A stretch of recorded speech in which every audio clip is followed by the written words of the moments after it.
I told him it was just work, a conference, 2 nights, some boring panel about marketing analytics or consumer data. I don't even remember what I said exactly, but he nodded, trusted me.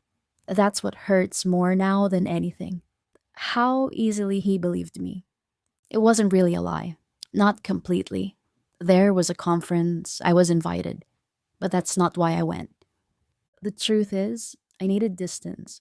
From him, from our quiet apartment, from the version of myself that smiled over takeout and made weekend plans I didn't care about. I needed to feel something else, anything else. I met Eric at a networking event 6 months before. Casual conversation turned into jokes, then coffee, then text. He never pushed. He didn't even flirt, not really. But he listened.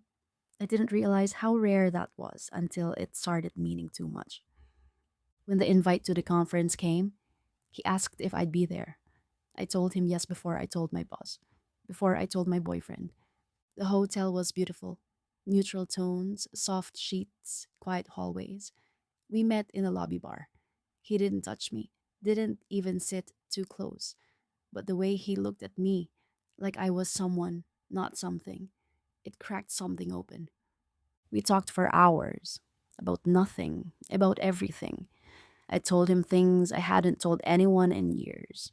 He never interrupted, just nodded, sometimes smiled, and that was enough to make me feel like I existed again. When we finally went upstairs, it was almost midnight. I paused outside his door. He didn't invite me in, just looked at me, eyes soft, waiting. The choice was mine. I kissed him first. It wasn't desperate or wild, it was quiet, careful, like we were both afraid the moment might break. When he pulled me in, I didn't think about what I was doing. I didn't think about the man I left at home. I thought about how warm his hands were, how steady, how real. We fell asleep before we said anything more. The next morning, I woke up before him, watched the light spill across the hotel carpet. Uh, My phone buzzed. A message from home. Hope the conference is not too boring. Miss you. I didn't cry. I just stared at the screen for a while, then turned it over. Eric stirred beside me. I pretended to be asleep. That day, we sat in on a few sessions, grabbed lunch. Everything was normal, uncomplicated. We didn't talk about the night, didn't plan the next one. But when he walked me back to my room, I kissed him again, and again the next night. It wasn't love, and it wasn't revenge. It was a pause, a space where I could exist without being someone's girlfriend, without carrying the weight of someone else's expectations. It felt like breathing after holding it for too long. When I got back home, he picked me up from the airport, said I looked tired. I said it was jet lag. He carried my bag, made me tea, asked how the panels went. I told him they were fine. That night, I unpacked, hung the blazer, hid the dress in the back of the closet, washed every trace of lipstick from the lining of my makeup bag. It was like cleaning up a crime scene only I would ever visit. Days passed, then weeks. I went back to being the version of me he knew, the one who laughed at his jokes and asked about his meetings and made pasta on Sundays. But something in me had shifted. Sometimes he looked at me a little longer than normal, like he was trying to match the face he saw with the woman he thought he loved. He never said anything. Maybe he didn't know. Maybe he didn't want to know. I haven't talked to Eric since. He never reached out. I think he understood it for what it was, a moment, a pause, nothing meant to last. But I still think about it. Not the act, not even the man, just the space I found in that hotel room, the breath I finally took, and how quiet everything has felt ever since I let it out. There are moments now when we're lying in bed and he reaches for my hand that I wonder if he feels it too, the space between us that wasn't there before, a silence that presses in even when no one is speaking. Last week, he brought up the idea of moving in together, said it would save money, make things simpler.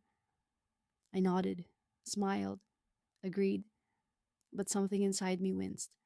I thought about that hotel room, the light through the curtains, the sound of someone breathing beside me who didn't expect anything from me. I thought about how easy it was to feel seen by someone who didn't know me at all.